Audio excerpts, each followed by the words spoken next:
Good morning. We got some chairs. Plenty of seating in the front row. Some things never change.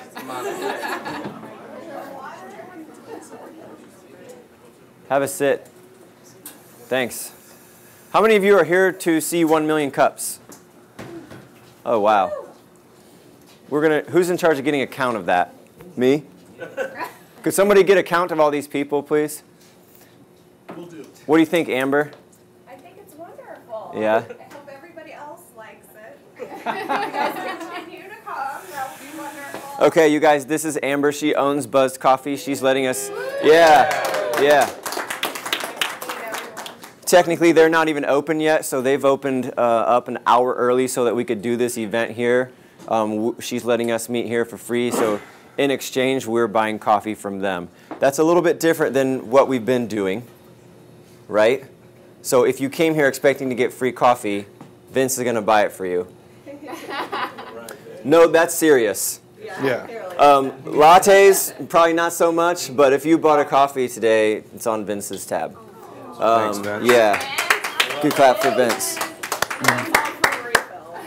Going forward, that might not be the case. If, however, you want to sponsor everybody's coffee, come and see one of our organizers. That's me. Let me introduce the new team.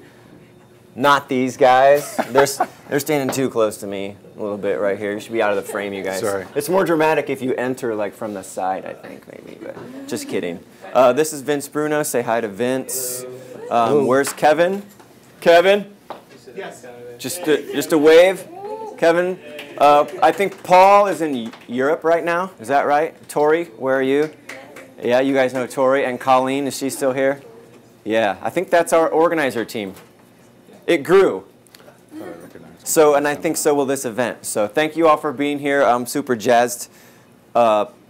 All right. Everybody found parking. You're here, so I don't care about the parking situation. One quick announcement before I introduce Jeff. Startup Weekends is going to be announced today. In fact, I'm just announcing it to you guys. February 26th through the 28th, we're doing it at Bradley University. It's going to be awesome. You think of it as a mini accelerator, sort of it's a business model building workshop, 2.5 days, hardcore. It's going to be awesome. Eric's going to be there. Yes. Eric's going to be there, 3D printing your wildest dreams. I just made that all up. He actually probably could make that happen. But Startup Weekend announcement is going out. I think I queued it up for like 9 o'clock this morning at some point. So keep an eye on your inbox. And if you're not on my email list or the Startup Peoria email list, you can go to startuppeoria.com and find a little link at the bottom of the page that says, join our mailing list. Stay up on everything. All right. Jeff is not new to this. Jeff developed a product that was like a kind of an upside-down water bottle, nighttime hamster drinking water bottle thing, which I thought was awesome, and I actually wanted to buy.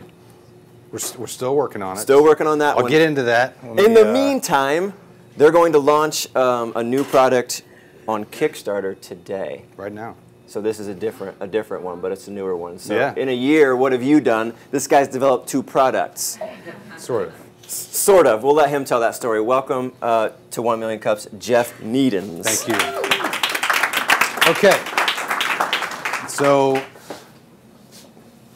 overall, I'm here to introduce SolidStays. But as Raymond mentioned, my first 1 Million Cups presentation was with Thirsties. So with Thirsties is another product that I started working on and eventually got to meet with the Integris group, was collaborating with them. As we were working through it, other things pop into my brain, right? And combined with some apprehensions on Kickstarter for Thirsties, one of the thoughts that came into my mind were to have another product developed to learn about Kickstarter, go through the reins in that space, so when we go through Thirsties, we know a little bit more and don't make some of the mistakes we could have made our first go-around. So that's where we're here today to talk about SolidStays. Roughly December, I call it treadmill brain, started popping in there, issues that I've got with collar stays. My wife, Chrissy's here today. You know, she has complaints about finding the collar stays, and eventually got to come into Eric, again, already working on Thirsties. Hey, I've got this other idea. It shouldn't be that hard to develop, shouldn't be that hard to validate, especially with 3D printing. What are your thoughts? He was on board, and now we're here. So we started with, again, 3D printing. I originally bought a 3D printer for Thirsties. We took it to Integris. They've got several 3D printers now. It's one of those ways that you can start validating your ideas relatively quickly. Our goal was to really just solve a recurring problem with bent or missing collar stays, and ultimately start to grow our manufacturing network to understand the ins and outs of tooling, materials, and things of that nature that will also be applicable to the Thirsties project. So, right now, again, I asked Randon if he knew if there's been any other Kickstarter campaigns launched from 1 million cups. He does not know, but I'll just say that this is the first time the Kickstarter has been launched from 1 million cups. Yeah, we can't contradict it. That's right. Yeah, this is happening right now. Yeah, it's going to happen right now. So I was telling Eric earlier this week I clicked this button, and I was worried that, okay, what happens if it just goes to launch? But again, surely they would, do it right off of this button, be the next button, and I did validate that. All right. There it is. Wait for it. Oh, drum roll. All right. I'm going to it's clap done. for that.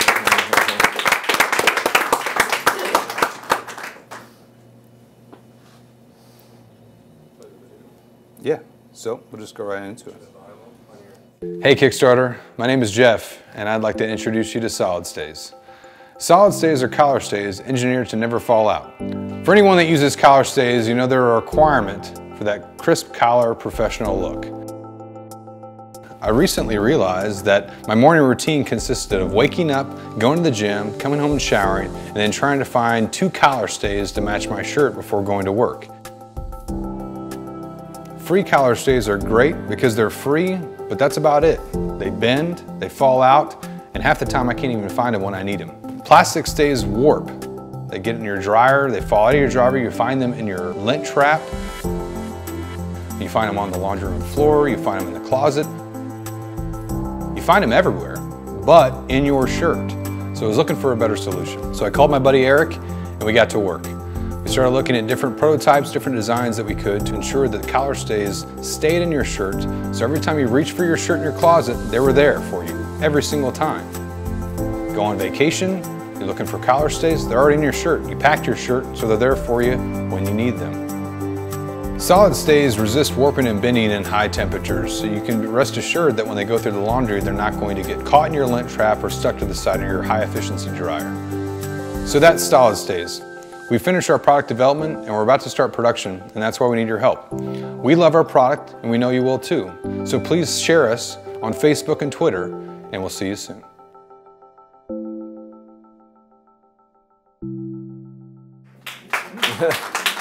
Thank you. So again, from this perspective, next steps, go ahead. Oh, first off, Raphael, who is doing our video taping today from Videogenique, is the one that developed our Kickstarter video. Oh, nice. Again, talking about the entrepreneurship community in Peoria and how you can work together to really help each other. Huge advantage for us. From that perspective, now we're trying to generate funds again to launch into production. If we talk about the product itself, it is not, I would say, extremely complex. It's very simple. We took a higher heat resistant material with some prongs built into the design just to allow it to not fall out. Again, with some endurance testing and things of that nature, we validated that we haven't had a single one fall out or bend or warp through different cycling of washing and drying, as well as going to dry cleaners and actually validating and they come back with no issues as well. So the Kickstarter campaign itself goes into some of the background of working with Integris, different designs and development we went through. We actually did a round of water jetting prototypes with stainless steel and different materials to evaluate them as potential options, and then still landed on our original, or our final design. Our backing levels basically go into 1 week for $6 if you're an early funder or backer. I think it's... Hey, Kickstarter. Oh, sorry. 2 weeks for, I believe, $11 for early backers and $15 for standard, all free shipping. And then executive 4 weeks, so a month's worth of shirts for $20 for the early birds and $24 standard. So, a little bit of information. I'm probably gone over my 6 minutes. Definitely. But definitely want to give time for Q&A, because I'm sure there'll be several of them, right? So, did you want to say anything before we get into Q&A? All right. Who's first? Yep. So are you looking into commercializing, like allowing Men's Warehouse or whatever to put their brand name? I've reached out to Men's Warehouse and made them aware of the product. Definitely looking at going to, from a different funding model of point purchasing from an individual to mass production and mass sales. They didn't have any interest at this point right now, but again, I think if we can validate that there is an alignment with our market research that says there's a good percentage of men that would buy this to solve their issue, then it might have enough scale to draw in a manufacturer like that. From my perspective, I still work in manufacturing for Caterpillar, and I'm always looking for what the financial benefit to them would be if they went on a higher cost product that they already provide today. They would need some sort of return, whether it be branding or drawing in more business because of the feel that these collar stays actually generate for them. How do you determine when something is validated by the market? For me, it's going to be this. It'll be a start to say, no matter what research I've done, I've actually proven that people are willing to use their money to purchase my product. Mm-hmm. A lot of times you develop business ideas, you just have that feel, right? You think and even look through the market research and it says that they should pay or they should want to, but until they actually get their cash out of their wallet, you'll never really know. Yep. So are you 3D printing these things, or are you... We have already got some initial tooling for this and actually have samples. We're going to give samples to anybody that says they'll like or share us to spread our word. One of the critical things that we've got is we've got a niche product. So it's a small percentage of the market, and you know, if I had every friend on Facebook and every acquaintance on LinkedIn buy some SolidStays, it wouldn't be anything compared to what I would need to scale up to make it viable. So I'm really looking for people to spread the word so that people that are in that niche market are aware of it and can say, hey, I want to buy a set and try it out. And to take that a step further, one of the other things we've done with the branding and the marketing and the marketing research is we've really we reached out to a lot of our friends, families, associates who use collar stays back in July with some 3D printed. And we had some water jetted out of polycarbonate just from a test to validate, is this really useful? Mm-hmm. We got some feedback there, went, found a manufacturer, and we've actually been sending some samples out over the past couple weeks to like Birchbox, a lot of the men's distribution houses, Men's Warehouse just been out there, talking to a whole bunch of different people so that our product isn't just here in Peoria, Illinois, but it's actually scaled all the way across the United States. And last night our social media guy, Matt in the back, actually reached out to a company in the United Kingdom who's now following our page. So the product doesn't really have boundaries. Yeah. It's an injection molded piece of plastic that solves a major problem every morning. Or when you pull them out of the dryer, when they're on the floor, just every time when you need them. Yeah, UK is another big market we're looking at. They call them collar stiffeners over there. And again, it's pretty prevalent in that region. Yep. Can you talk about getting through the gatekeepers and how you've talked to the decision makers at Birchbox and Men's Warehouse? Yeah, it's actually really simple. I'll let you take care of Men's Warehouse because you just. Yeah. So. I'll do. Yep. So what we did was we just reached out to them via their websites. They're always looking for new and innovative products so that they can have a leg up on their competition. Mm-hmm. So we have a kind of a really low-cost item that they can add to their box as an add-on. You know, we're not talking $150 shirts or $250 pair of jeans or a $500 pair of boots. We're talking about $5 collar stays. It's just going to make a guy's life easier, which is the fashion accessory for the most part. They can just stick in real quick. And it's just another thing that they can add value to their customers, potentially getting them more value, thinking somebody's getting this box in the mail instead of getting 5 things. I really got 6 things. Now I feel really, really good. So that was one of our big things, and we had amazing response. We were kind of nervous in the beginning. You know, hey, we're going to reach out to all these guys. They're pretty big players. They have big market share. don't know what's going to happen, and I would say probably 90% actually got back to us requesting samples, sending them out. Some are even, they're just all waiting for the Kickstarter campaign to go live. So now is where let's put their money where their mouth is. They say they like it, but are they actually going to use it? So that's our next step. Yeah, so the Men's Warehouse portion, similar to Thirsty's, that story is a little bit better. With Thirsty's, again, I went on LinkedIn, I was pitching it to Contigo, a water bottle manufacturer owned by Ignite in Chicago. I just reached out to the right people and said, this is what I got, I want to talk to you. Met him at Starbucks in Chicago. He took me to headquarters, and I was in his office talking about my product at the same time. Men's Warehouse, I went to LinkedIn, bought a premium account, started looking at their org structure, looked for marketing and VPs of materials, shot a note to him, said this is my project, and eventually he got back to me. So 9 times out of 10 when I have entrepreneurs that ask me that same question, they just haven't tried anything. It's so intimidating. What do I do? What do I even say? Just say what you want to say. Just try anything, Step 1, usually they'll learn something from it, and then they can adjust and go to the next steps. Any more questions? Brandon? How do you how did you determine who your customer archetype or what your customer archetype is? Who is your guy? Or lady? Guy that wears a dress shirt on a regular basis, some of them professional. It is a small market. I think total population, actually I've got more presentation stuff. It's funny you mentioned that. Oh, I didn't want to do that. You mean you didn't have this off the top of your head? All right.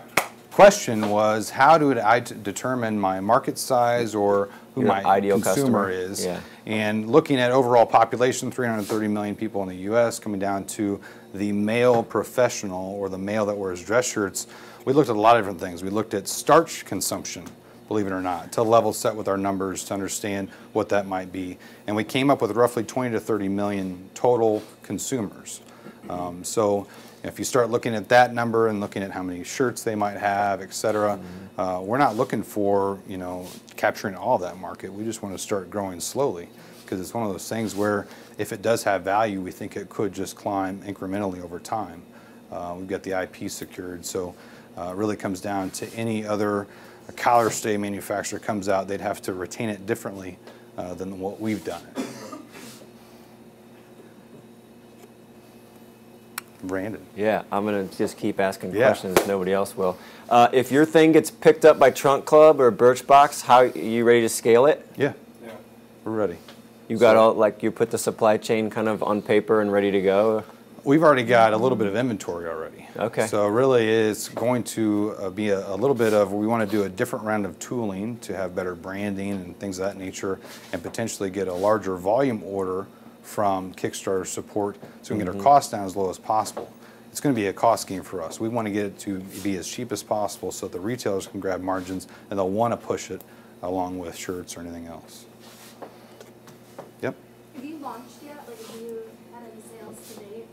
This is the first launch. I mean, so it hasn't been sold to the public. We've given out a lot of samples just so people can actually use the product, because again, I use it. I was telling my wife this. I had this problem, and I started thinking about it. I'm like, I need to get this problem out because it's wasting my time in the morning. Then I started wasting all my time on the problem. So it just bit me right in the end. I'm like, okay, well, hopefully it's of value. So Jeff came to me last February. We're sitting in my office, we're working on Thirsty's. He's like, hey, I got another idea. I'm like, okay. Sometimes Jeff has a lot of ideas. Some are better than others. This one was actually pretty good. I had the same problem that Jeff does. So I agreed, and something we can do really fast. We had actually a goal of getting this done in 30 days. And we actually had initial prototypes, working prototypes, and a good product within 30 days. It just took 8 more months to refine it and find a manufacturer and get samples and get feedback and market research and market feedback in order to get to this point today. We've actually been ready for about 6 weeks. Yeah. So probably about since Thanksgiving. We've had a pretty high confidence level that we could launch. So everything takes 10 times longer than you expect, at least. 10 times, huh? Could you imagine that? Yes. Yeah. Have you guys conceptualized the to the end consumer what the packaging, so how many color stays would I get if I did? So this is our sample packaging. You can come up and check it out. And again, free to take if you'll share or like us on Facebook. It'll be similar to that for mass retailers. We want to keep our packaging down as low as possible. If you're going to a Men's Warehouse or a Macy's, we might have a higher end packaging, provide a higher price point just to kind of fit the retail environment. Our goal is to actually have this hanging on a strip next to the Star Child and retailers to, again, put us in markets that collar stays don't even exist. So again, if there's that value proposition to the person in the laundry aisle that says, hey, I know those things, they do fall out, these don't, I'm already going to get these so I can throw all the plastic that I keep finding on the floor away for my husband. So do you plan for the eventuality that these things become popular and all of a sudden they can start coming out of China in mass quantities? Yeah, absolutely. I mean, it's one of those things where speed to market is important because of that. So luckily, if we do these things right, we'll be in the black even within our first production run.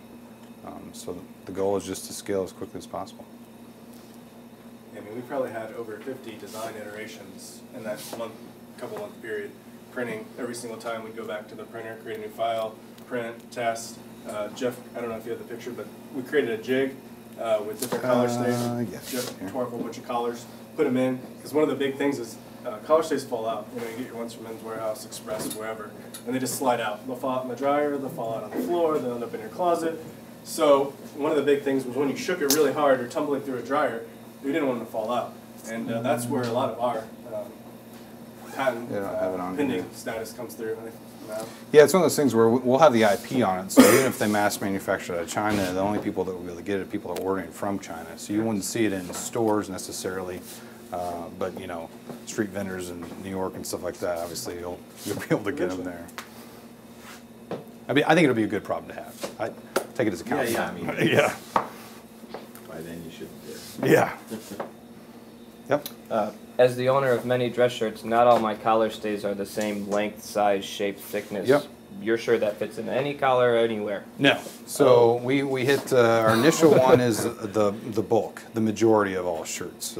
Part of our next set round of tooling is going to have mainly accommodations for shorter collar lengths, similar to the one I've got right now, where you actually will bend off the tab and have a 2-inch or 2 1/4 inch length, same design, but then it stays in the shirt permanently. It's one of those things where you won't be taking it out and putting it in a different shirt. You just need to adjust the size for that. However, the longer lengths, the market is too small, I think, for us to actually tool up on that. But if there is a real push for it, and again, consumers are liking the product, we could tool up on it, do a retail online only, and take the full benefit of having to tool up on another SKU. But per the market research that we did, we should be looking at about 80% of shirts. So we're at about 2.5 inches right now. That should fit 80% of the market, except for the shorties, because it'll also work on the long ones. They just won't go all the way to the end. But yeah, the shorter ones are a problem. Yep. So it required 2 molds, 2 sets of tooling, the whole 9 yards. So Yeah, we want to baby step into it to validate the market. that's NGP too. We're working on it. Random. How did you guys establish, without going into money details, how did you establish this relationship and kind of how does that work? We did a similar model to Thirsties, and I would say that I basically gave Integris and the company there enough equity to really be, I would say, committed to the project. Okay. Again, I still have a full-time career at Caterpillar, and that is my top priority. So when I get home and kiss the wife and take care of the simple stuff, I'm back at it with the next project.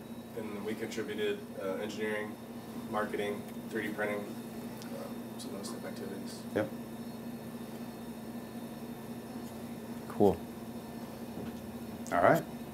Is I that appreciate everybody coming out. Yeah, thank you all. Yeah, all right, cool. I'd like to say a big thank you to Raphael. That video, that 2-minute video, Yep. took like 8 hours to shoot. And I don't know how many I'm hours not an of actor, editing. by the way. Yeah. So Got some issues. we had some fun. So thank you all. And we have samples up here.